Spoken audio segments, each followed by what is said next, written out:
Helen, I first read the decorum and procedure script.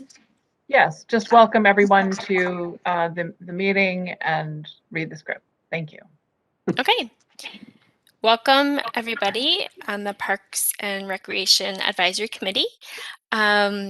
We are gathered here today virtually, and I think we're going to talk about how that might be evolving in the coming months. But while we're still all virtual, I will go over the rules of decorum and procedure. Our meeting will come to order.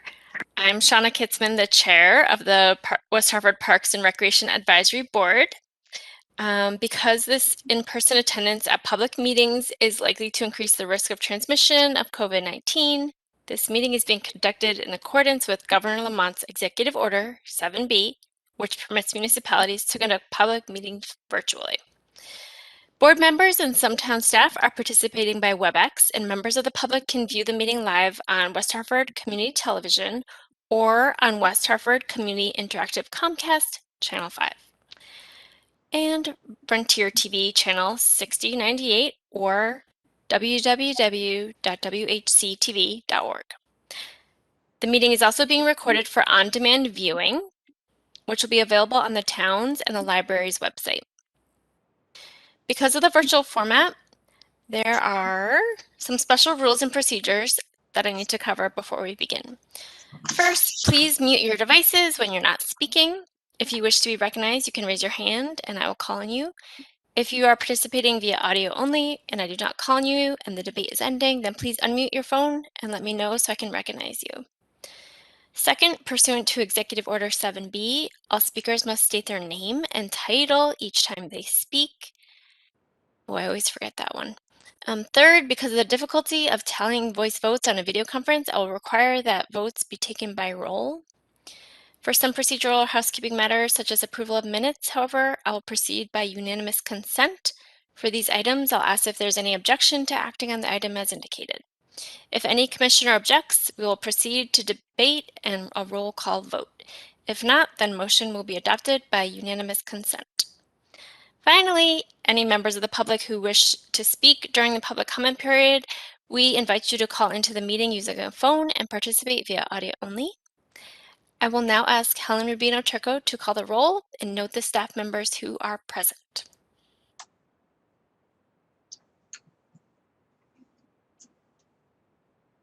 Thank you, Shauna. Helen Rubino Turco, Director of Leisure Services and Social Services. And I know that Gus Melita offered to take the minutes at this evening's meeting. So Gus, I will read the roll call, but I'll also let you know the 3 members that are missing from tonight. So if when I call your name, if you could just wave for Gus so that he knows who you are. Greg Schimmer is with us. Gus Melita is with us. Robin Collins. Shauna Kitzman, of course. We also have Steve Garneau and Steve Kutcher. And missing so far this evening, absent is Tanya Lowe, Kate Eichel, and Anna Park. Thank you.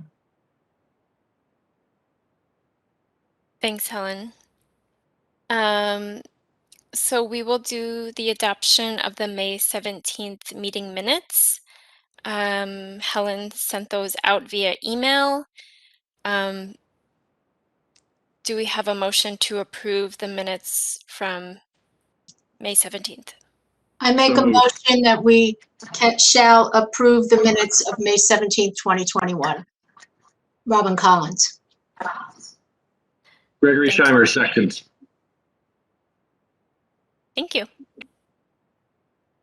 Excuse me, Shauna, this is Helen Rubino Turco. Because Greg was not at the meeting of May 17th, he should not second the motion. So we would just need someone else to second. Thank you. This is Steve Kutcher. I second the motion to accept the May 17th minutes. Perfect, thank you. Okay, and now this is Shauna Kitzman. We can move on to old business staff report. Thank you. This is Helen Rubino Turco, Director of Leisure Services and Social Services. And under old business, I have staff reports. And under staff reports, I will give you an update on the Leisure Services summer programming, as well as an update on our capital improvement plan. So Leisure Services camps opened today, June 21st. It is the first day of summer. And we welcomed the campers back to many of our programs.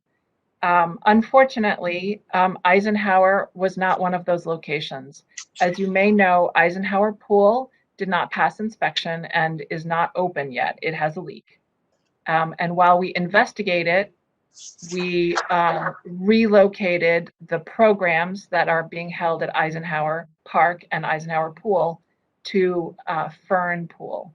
So Fern Ridge Park Pool is hosting the participants that signed up for the Funtastic at Eisenhower Park, as well as any of the swim lessons or programs.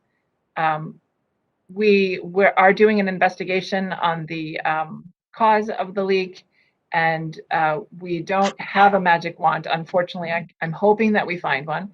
But in the meantime, we will investigate that and hopefully either make a short fix or make some other decisions about what to do with that very old, it is our oldest pool, in fact. In any case, our programming typically starts a little bit slow. School just ended last Wednesday, Thursday, I believe was the last day of school. And so sometimes families take a little breather and some families jump right into camp. So we are experiencing those, typical delays in people signing up for camps, but we do have a good number of registrations. Many of our specialty camps this summer are going like gangbusters. So I think we do see a lot of interest in our sports camps and some of our other specialty camps, probably the highest registrations that we have ever seen. So that's really a great testament to, I think, our community, that they trust us, but they're also just raring to go. Our outdoor pools are being run by our team of aquatics experts at Cornerstone Aquatic Center. As I said, Eisenhower's offline, but they did open Fern Pool 1 week early. So it opened on last Monday, I believe. And that was very popular this week, especially last weekend over the Father's Day holiday. The other pools, with the exception of Eisenhower, opened today. And Beachland Pool will be kept open 1 week longer at the end of the summer. So we tried to pick one pool in one neighborhood to be open earlier and then one to stay open longer, just to spread the interest and the attention.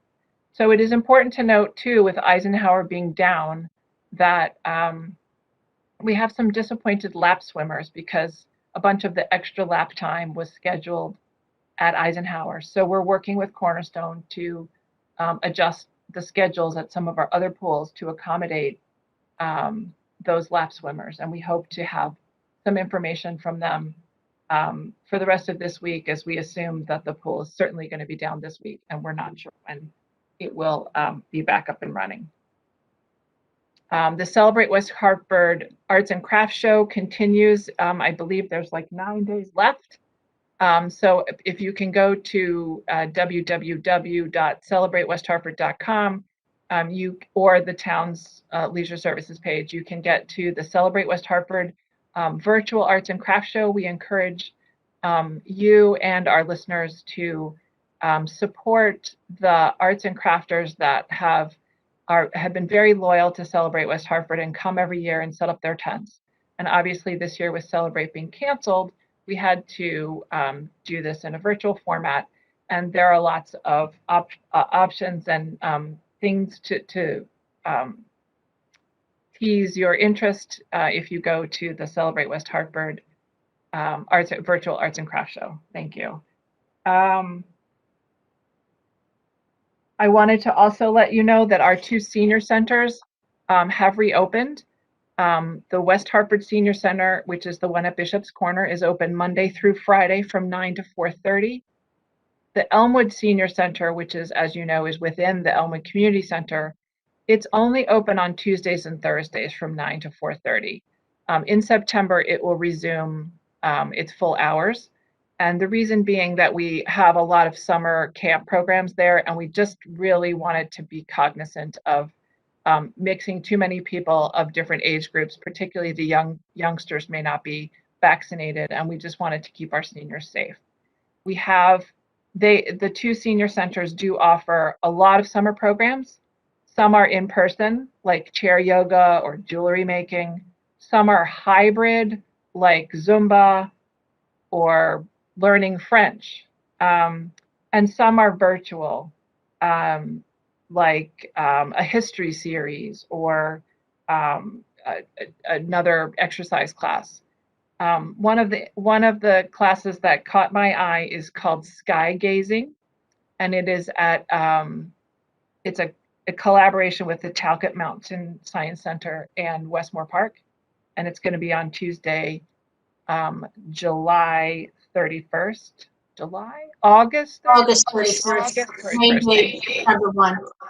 So just at the very end of summer, they'll have stargazing equipment set up, and you bring your lawn chair and a flashlight and a mask, and you can really hopefully the weather will be good at the end, in August. It's a great time for seeing shooting stars and things like that. So they've really got a wide variety of activities, and we're really grateful to Gina Marino for leading us through a difficult pandemic time for our seniors when the senior centers were really closed, but really now offering a lot of opportunities and different things there.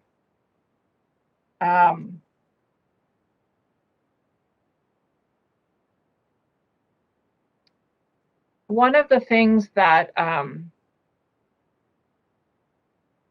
happened for programming this summer is related to the American Rescue Plan Act. And I'm going to talk a little bit about that in new business, but I did want to highlight some of the items that we're doing for free to welcome our community back to our local parks. And in fact, this effort is going to be called Welcome Back West Hartford with a big exclamation point. And some of the programs that we've got, which are going to be rolled out this summer, is we're going to have family fun nights in our parks, which are going to be free. So we're planning to have at the pools that have operating pools. So we're not sure about Eisenhower yet, but at the other 3 pools, we're going to have a pool party. So you can picnic outside the pool. You can go into the pool. There'll be a DJ playing music. There'll be relay games and other fun things like that, and probably some, free like Italian ice or something like that. We do probably have maybe 2 swim periods so that, with a limited capacity to make it safe for everybody. But we really wanted to encourage our community to come back and just have some fun, free activities in our parks. Walcott Park has no pool, but we are planning on doing some interesting thing there. It may not be this summer, it may be the fall, because there is some construction going on with the parking lot. So we want to make sure that it's, safe and that's buttoned up before we start inviting the public there. In addition, we're having something called Fun Fridays at Veterans Rink. So this is specifically targeted for children that are entering 6th, 7th, and 8th grade.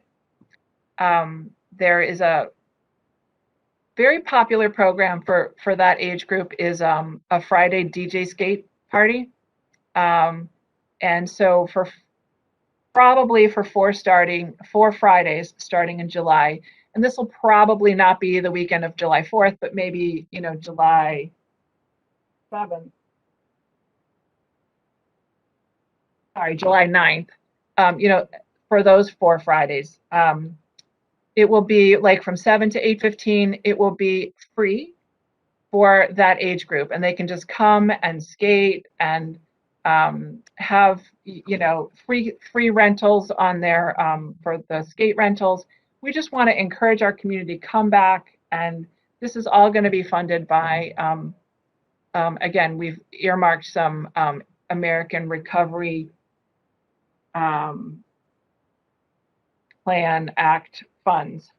They're called ARPA. It's hard to remember what ARPA stands for sometimes. Another program that we're going to be doing is, oh, sorry, I just wanted to mention for the Fun Fridays, we also have a special program for the children who live in the Hannock neighborhood, the Hillcrest Area Outreach, Community Outreach Center. Hillcrest Area Neighborhood Outreach Center is called Hannock, and it's located in the southeast corner of our town. And we're going to do a special program to bus the kids in that age group to Veterans Rink, and they can have a special program before the skating begins, and then they can do the skating, and then we'll bus them back. So we really just wanted to have this be as inclusive as possible, and also as fun as possible for that age group. There's not always a lot going on for that age group, so we wanted to make sure we hit that market.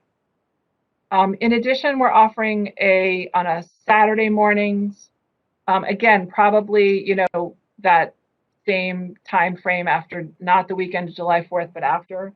We're going to be doing an all about sports program, probably going to be held at Conard High School on the turf on Saturday mornings, and it'll be a free program. There'll be more information coming out about this, but it'll be doing a variety of different sports and trying different things. We're going to be utilizing one of our regular contractors that we use for other programs. So we're looking forward to more information coming out about that and the timing. And we're also going to be having a showmobile up in Eisenhower Park for 2 different weeks. And this is really to just welcome people back to our parks, but it's also an opportunity for us to have some outdoor performance space where it's accessible to people, but it's also safe for the performers. So the Summer Arts Festival, we thought was going to have to be outdoors because of COVID, but because of the evolving rules changing, it really looks like Summer Arts Festival will be able to be indoors, but we're going to subsidize it because we just want people to come and enjoy it. We do ask that the audience wear masks, but all of the participants will already be vaccinated. And so they can rehearse together and perform without fear of, they'll be fairly safe. But we just didn't want it to, we want people to come out and not be afraid to come out. So by having it in a safe, conducted in a safe way, but also having it be, I believe, either free or low cost to our community, people will be able to support it. So there'll be more information coming out about the showmobile as well. We do have some interesting free support for some free programming also for our special needs community. And Steve Garneau knows this community very well through his work with Unified. Sorry, Steve, I was talking about you behind your back. Steve Garneau knows the special needs community very well because he has been leading our Unified sports program at Sedgwick Middle School for many years. But one of the biggest nights for our special needs community is a Halloween. And so we're going to sponsor a free Halloween party at Elmwood Community Center with some of this ARPA money as well. And then the final piece that I think will affect some of our community in a really profound way is we have we have beefed up our leisure services scholarship fund in a really dramatic way, and so we're setting aside significant dollars to kind of invigorate that program and expand it for not just this year, but probably for the next 4 or 5 years. So we're going to budget for it this year. We're going to see how it unfolds, and then we'll be able to make some adjustments so that we can be as generous as possible for as long as possible. But instead of 2 weeks, it's 4 weeks. Instead of a cap of $300, it's $600. And we're really excited about being able to support the members of our community that can't afford summer camp, and that's what this scholarship fund is for. So, Helen, excuse me, yes. this is Shauna Kitzman. Is it only for camps or is it for year-round programming? There's also year-round programming. Sorry, this is Helen Rubino Turco. Thank you, Shauna, for that question. It is also for at least one other program during the fall, winter, or spring, so long as they haven't met their cap of 600, and that's per person.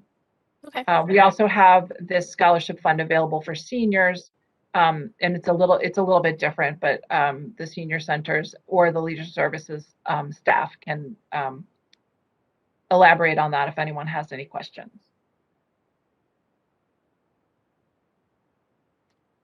So, does anyone have any questions about the leisure services summer programming update? This is Steve Kutcher. The age group for the DJ skate again. Thank you, Steve. Helen Rubino Turco. This is for children entering 6th, 7th, and 8th grade. Thank you. And it'd be Friday evenings in July from 7 to 8:15. We do require people to pre-register so that they can anticipate and have enough staff on hand to handle the visitors. And as that there is a special component to it, which also involves the Hillcrest area neighborhood outreach center. Thank you. This is Shauna Kitzman. Where would folks find more information about this programming rollout?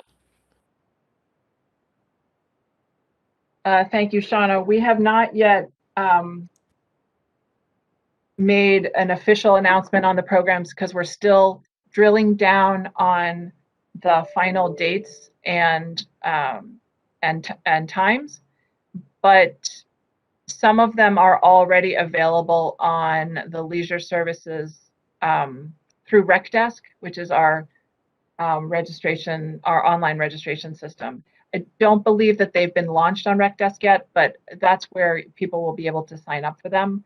So if you don't already have an account, you can go to RecDesk, create a family account, and be ready when those programs do roll out. I suspect that we will be having some articles in weha.com. Probably some announcements would be made at the, there is a town council meeting in July, on July 13th. So I suspect that many of the announcements will be made there, but we do hope to have some articles and some information on our website as soon as we're ready. Okay, this is Shauna Kitzman. I have one more question. Are families who are interested, they submit financial information about their household, or is it on an honor basis, or how does it work? Sure. So the Leisure Services Scholarship Fund is actually administered by the branch of social services that we call the community partnerships. So that's the group of people that run the food pantry and some other programs that are for families in need in West Hartford. And the first step is to have an eligibility form. So you would contact the Department of Community Partnerships, and there is a link on our website about all the information for the scholarship fund on the leisure services website, on our page. But it's a 2-step process. It's actually 3 steps or 4 steps. But the first thing is to make sure you're eligible. And then the second thing is to make sure you have a Rec Desk account. And if you're not sure if you have a Rec Desk account or not, you should call the Leisure Services office and see, because we don't want you like creating multiple accounts. The third thing is to look through the Leisure Services program guide and see what programs you like. And then you call the Leisure Services office and you make an appointment to register. So this is the only time when we have to do it in person as opposed to online, because there's no charge, or there's a low charge, actually, I should say.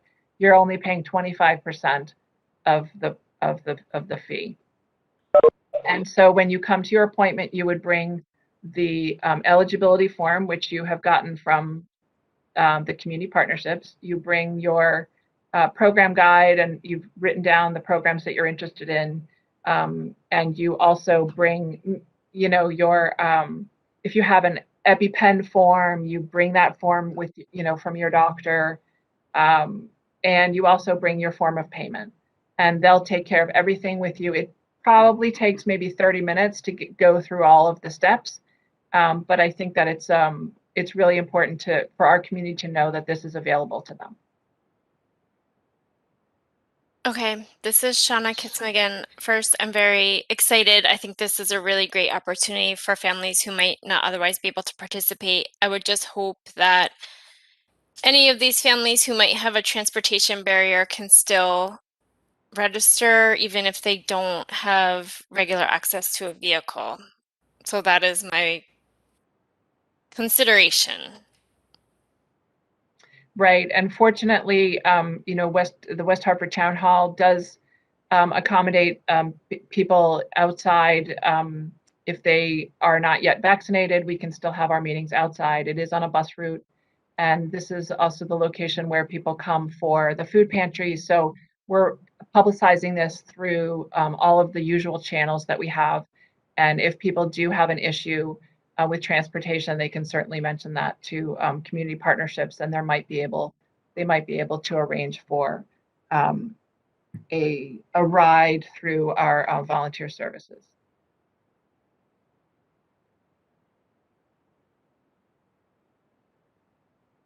So if there are no other questions about the Leisure Services summer programs, I'll just do a quick recap of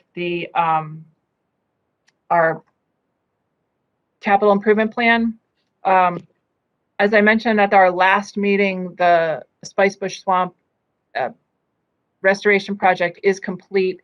We have not done a ribbon cutting there because we still want to do some other enhancements, but we're hoping to do something this fall.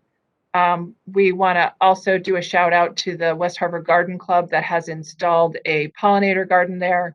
And they've also pledged to help us with an additional pollinator garden with some signage that is closer to the bridge that goes over to the pond at Spicebush. And we're also working on replacing the bridge to make it a handicapped accessible, and also installing a handicapped accessible dock.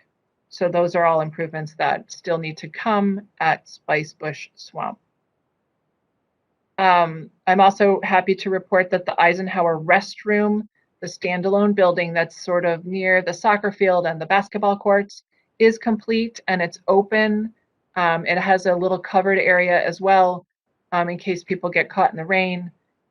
These are ADA compliant unisex restrooms that are open to the public pretty much from Memorial Day to Labor Day. They are, I believe, closed at night. But our parks are, we have been making these improvements steadily as we progress through our parks. So Fern Ridge Park has ADA compliant restrooms, unisex restrooms now. Eisenhower has them. We have plans to do it at Walcott. And then Beachland Park also has ADA compliant restrooms, but they're attached to the pool building. So they're on the north side of the pool building. You don't have to be in the pool to go to them. And that will also be the case when we get around to doing Kennedy Pool. Those restrooms will be accessible. They're there now, but they're not really handicapped accessible. I don't think they are. Not, there's a gap to, the way the ground has settled. It's not good enough. So more to come on Walcott and Kennedy. And obviously Eisenhower Pool just kind of jumped back onto the list as something that we're going to have to address in short order. So I think the last time we talked about our capital improvements, the Hunter House, the front entrance is still in design. And we're going to be meeting soon about putting that project out to bid. And also the office, the Leisure Services office is working with zoning on a potential sand volleyball courts that are planned for Eisenhower Park. So that should be going to the TPZ in July to be heard in August. They changed their focus and location based on some feedback that they got. And then so that's, I believe, it on the capital projects. We have a lot of hands in the fire, but nothing major to report on that score. Does anyone have any questions about our capital projects?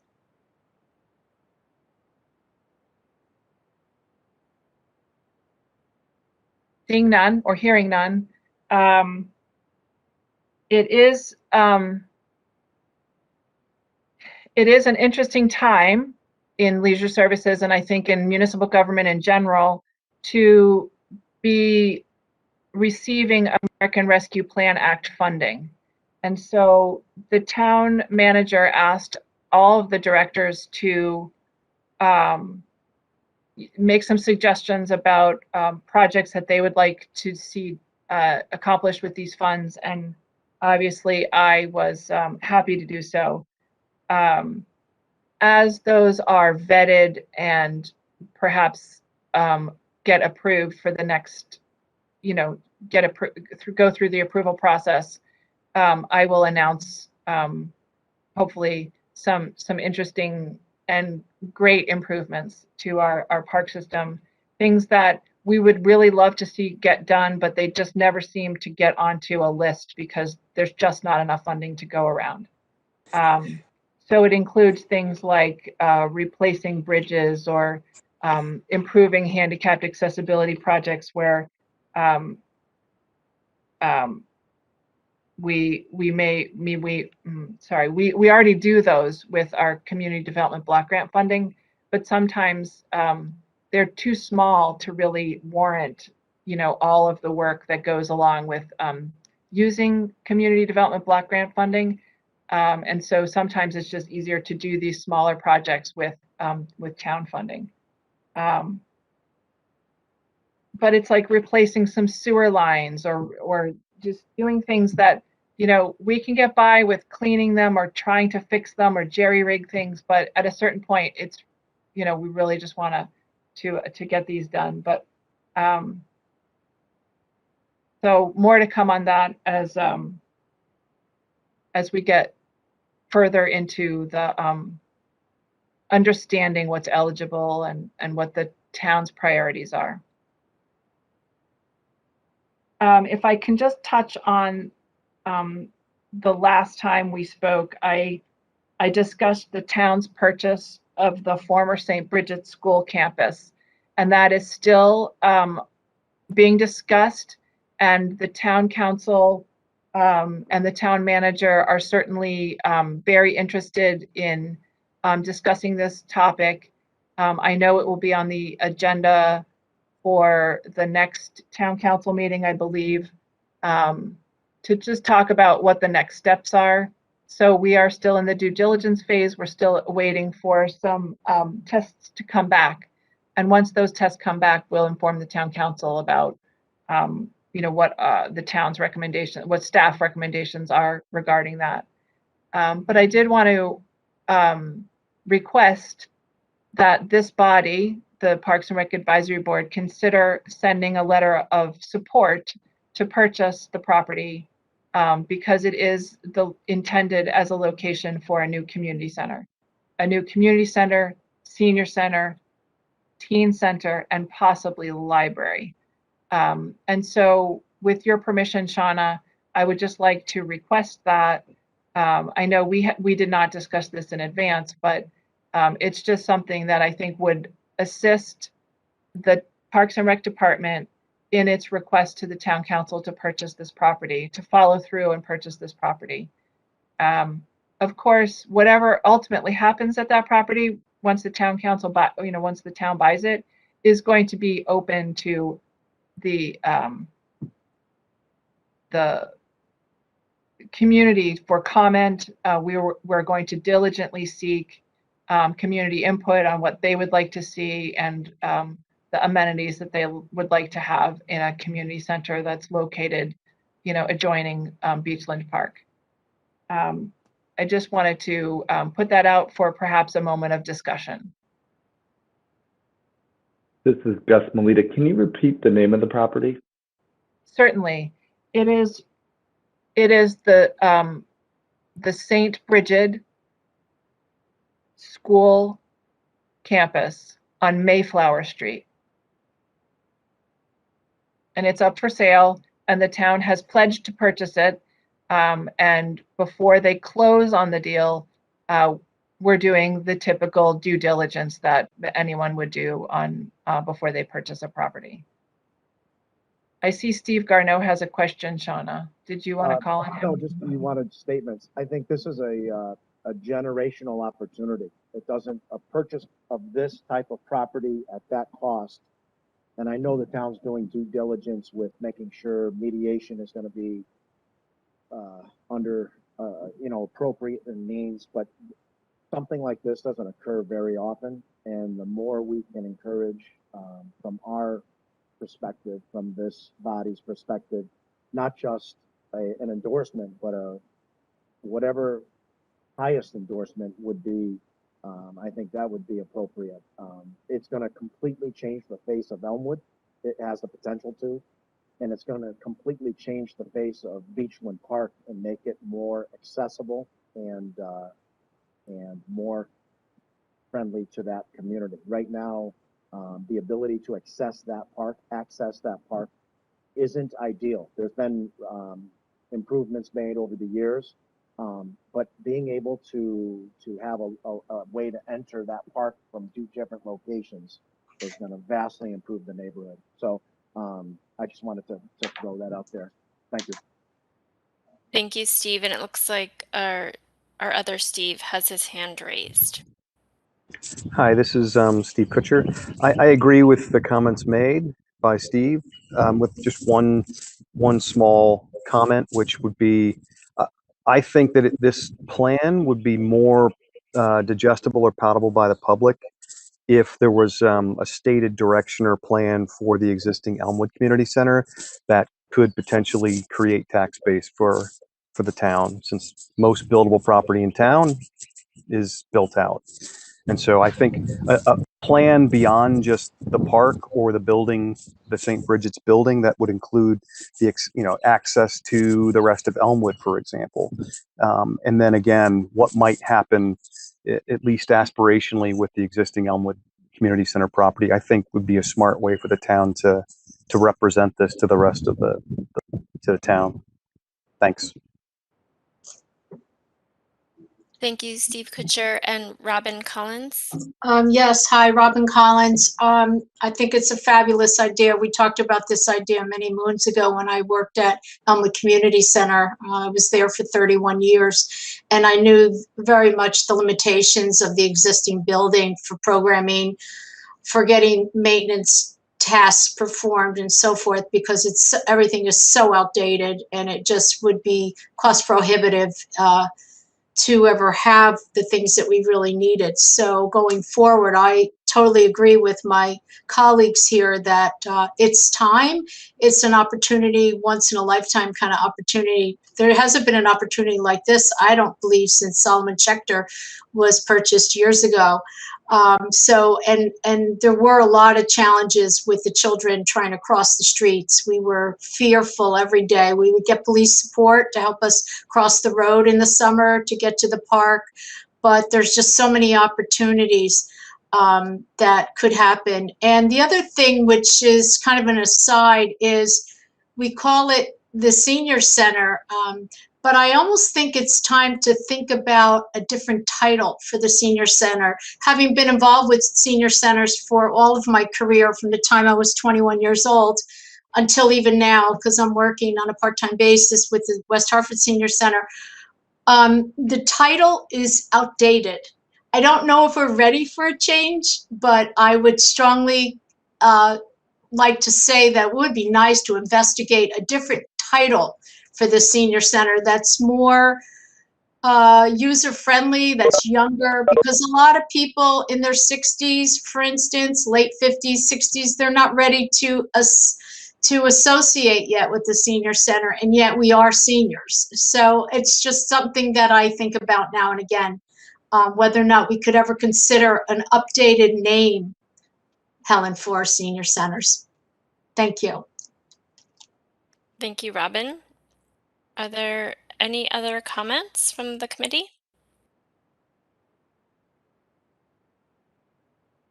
Okay, hearing none. Helen, I have a question. Steve I Garno. think this has been asked before. Is the sale of one tied to the purchase of the other? Because Robin and Steve both kind of, I think, losing Talcott ages ago, losing Solomon Schechter ages ago. Once you lose those properties and the ability to lose those properties, there's times that there's regret over the years about lost space. Space can't be regenerated once it's given away, and certainly corporations aren't giving them back. But are they tied together? Is the sale of one tied to the purchase of the other? Do you know? Thank So, with your permission, Shauna, this is Helen Rubino Turco. So I wanted to address a couple of the comments. I don't believe we've heard from Gus, so I didn't want to tread on your toes, Gus, if you wanted to speak first. No, thank you. Okay. The plan that the town manager has articulated is that we would purchase this property, we would build a new community center, and then we would move the programs over to the new community center, and we would sell the campus that is the current Elmwood Community Center campus.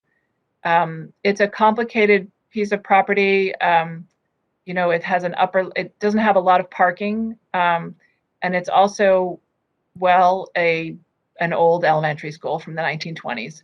And so it really is challenging for programs, but it's also in a district that is zoned as a special development district because of its proximity to the busway. So it is attractive for development in a way that the campus that St. Bridget's School is on Mayflower is not in that special development district. And so while it's not, one is not tied to the other, we certainly would not retain the plan is that we would eventually sell the Elmwood Community Center property after we had moved the community center over. And in terms of the name change, I think that's a separate conversation and doesn't really sit with this topic. So I'll just leave that one be for a while. Thank you, Robin. Shauna, we lost Shauna's picture, but perhaps she's still with us.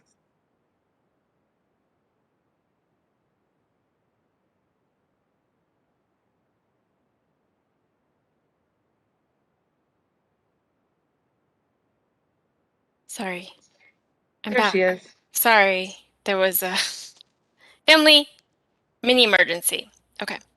All right, so I've addressed the questions about the sale of the property being tied to the community center and what we intend to do with the existing Elmwood Community Center once we build the new one. So if there are any additional questions specific about that sale or that purchase, I'd be happy to answer them now or later or at any time. But we certainly will be coming back to this group for some significant input when we're talking about designing this community center. But the real request here is to solicit a letter of support from the existing Parks and Rec Advisory Board regarding this opportunity to purchase property and build a new community center. Okay, this is Shauna Kitzman speaking. I'm happy to draft a letter. Helen, do you want me to circulate it among the committee and just have them review and edit as needed and we submit? I think that if this board could vote on a letter of support, I believe that they would trust you to put in their wishes as we have Okay, it looks designated. like Gus has a question. Gus Melita? Gus Melita, I'm certainly supportive of a letter of support. I was wondering, and I might have missed this, is there a timeline that they're looking at for sale? I know you said they're doing the due diligence and waiting on everything, but is there a timeline as to when this process of switching over would occur if everything lines up? Sure. Gus, thank you for that question. This is Helen Rubino Turco in answering. So the idea is that the plan is that the town council would approve the final purchase after they've heard what the reports from our capital, our plant and facilities director. So we expect that they will approve the purchase, the final purchase, certainly by the end of August. It may be at the July meeting, it may be at their August meeting, but I believe it needs to be complete there's a date in August. And then we'll roll up our sleeves and we would probably hire a design engineer company to help lead us through the process of community outreach. Typically what you do is you assess what you've got. There's a couple of scenarios that could happen. One is that like what our town went through this regarding the recent rebuilding of Charter Oak Elementary School, where they had a building that was, an old building, and the question was, do we save part of it and build, and demolish some, or do we demolish it all? Do we keep it all? And they really thought long and hard about that, because there were people who were emotionally tied to that building, and so the decision was made ultimately that they would build a new school, and then they would take the old school down. And so that's what they did. Where there used to be fields, they built the new school, and then they moved everybody over. They took the old school down and they made that the parking lot. So what could happen at St. Bridget's is that the findings could come back. Let's say that they want to keep the gymnasium, but they want to demolish the rest of the building. It may be that they say, we want to keep the whole thing and we're just going to renovate and we're going to put an addition on. Or they may say, you know what, we're just going to put the whole thing in a bag and start from scratch, which is what they did at Charter Oak Elementary. So any one of those scenarios could happen. I don't want to presume to make a decision here, because I haven't seen the reports that are coming back about what PCBs or asbestos or lead or some of those the things that you typically might find in a building that was built in the 50s. And so we're going to wait on until those come back, and we're going to wait for the town council to make some of those big decisions. But certainly I would expect that we would be probably doing something that's 18 months to 2 to 3 years. So I think this is going to be a fairly, given that it's municipal government and things do take a little longer than we would like, I'm going to put my money on 2 to 3 years. Thank you, Helen. This is Shauna Kitzman, and Gus or anyone else who is interested, I believe there are notes with a little bit more details about this as Carol Waxman presented to our committee. I believe it was last time we met.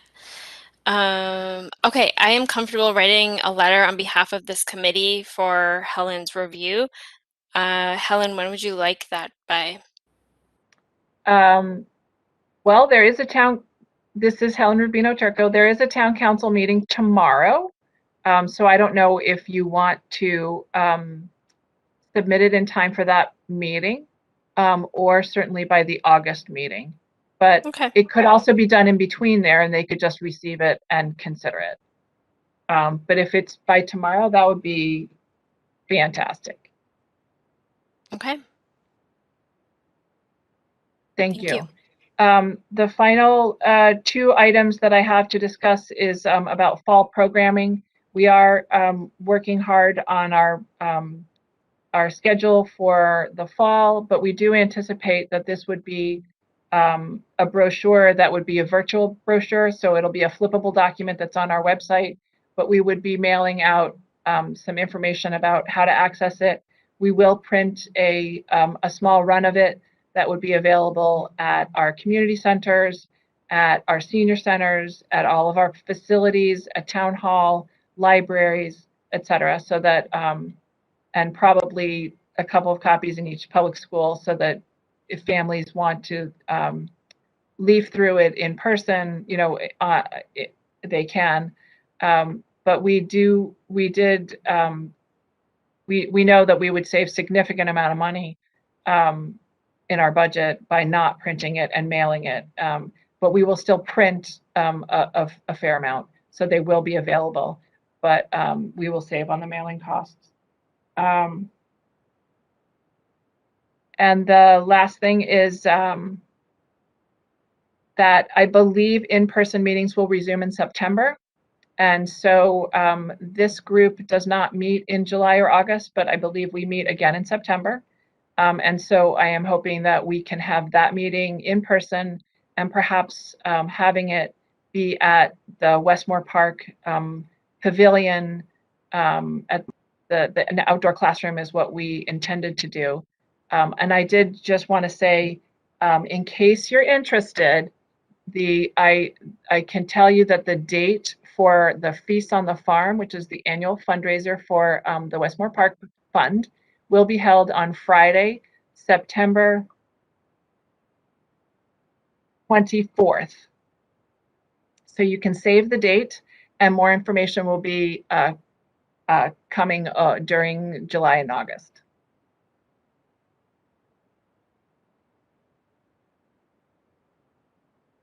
And I believe our next meeting, correct me if I'm wrong, is going to be on Monday, September, I don't remember. September 20th. September 20th, thank you. Sorry, this is Shauna Kitzman. I have the 30th from our agenda, but I'm not looking at a calendar, so maybe that is wrong.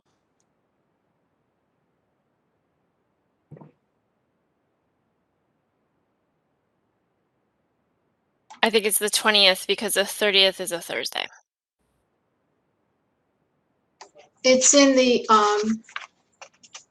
packet that Helen sent us. It says September 20th. Okay. There you go. Thank you, Robin. This is Shauna Kitzman. I just have one parting question. Someone reached out to me interested in, future interest in the Parks and Rec Committee as a member. should I send that person to you, or just for the group? You know, if anyone is like, oh, hey, I've always been interested in parks and recreation, what is the protocol for that? Sure. So typically, this is a town council appointed position. So I would encourage anyone who's interested in serving on this committee to send a letter of interest along with their resume and their party affiliation, if any, to the town clerk, S.E. LeBreau. And typically people have, we have terms of, I believe it's a 3-year term, and you can serve for up to 2 terms. And we do have some people who are ending their first term at the end of 2021, so that person may want to renew. And then there are others who are ending in 2022. And then there's some that are ending in 2023. So they're all staggered, basically. And then there also has to be a balance between for party affiliation. So it's not just you get on, it's a little bit more complicated than that because it's a council appointed. Before we close, I just wanted to invite Steve Kutcher, if I may, to just give us a little bit of an update on the progress of an exciting new nonprofit organization called the West Hartford Parks Foundation. Steve? Hi, this is Steve Kutcher.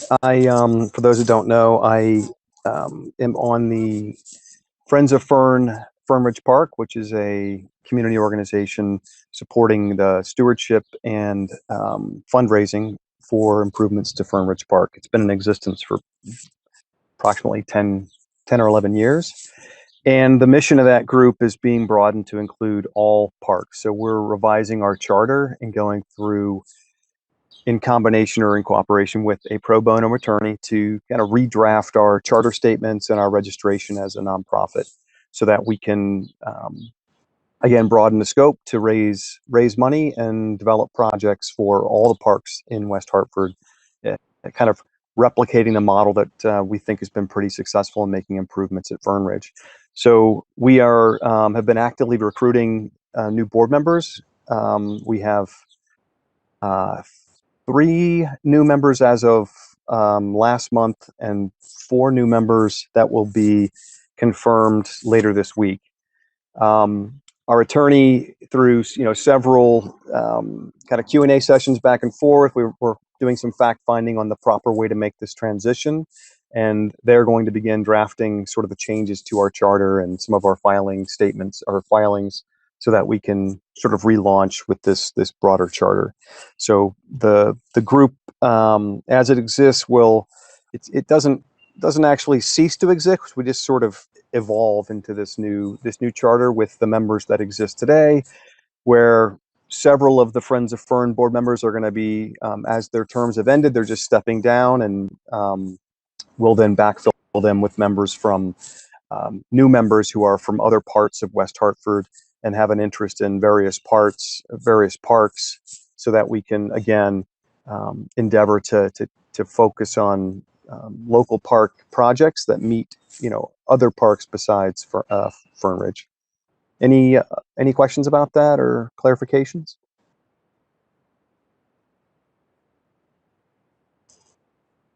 This is Helen Rubino Turco. So it's very helpful to have a voice from this kind of action arm on the Parks and Rec Advisory Board as well, just to share information back and forth about activities that may be of interest to this organization that Steve can bring to the attention of the board membership, and the other way around as well. So we really appreciate your double duty there, Steve. My pleasure. I have nothing else to report, but I'm happy to answer any questions, and I do not see that we have any callers in who wish to be recognized.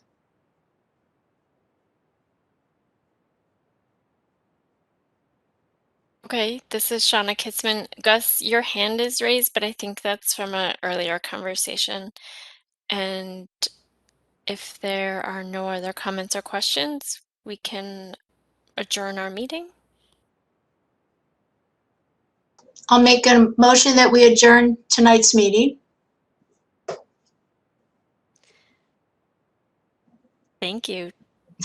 Do we need a second, Helen? I believe Steve Kutcher seconded. Okay, that's official. That's an official thumbs up. And Gus, just please, if you could get the notes within the next like 2 days, it's great. So we can have them posted within the week. Thanks. Thank you, everyone. Thank you for all your efforts, Helen. Have You're a nice welcome. night, everyone. Thank you. Take care. Take care. Bye-bye.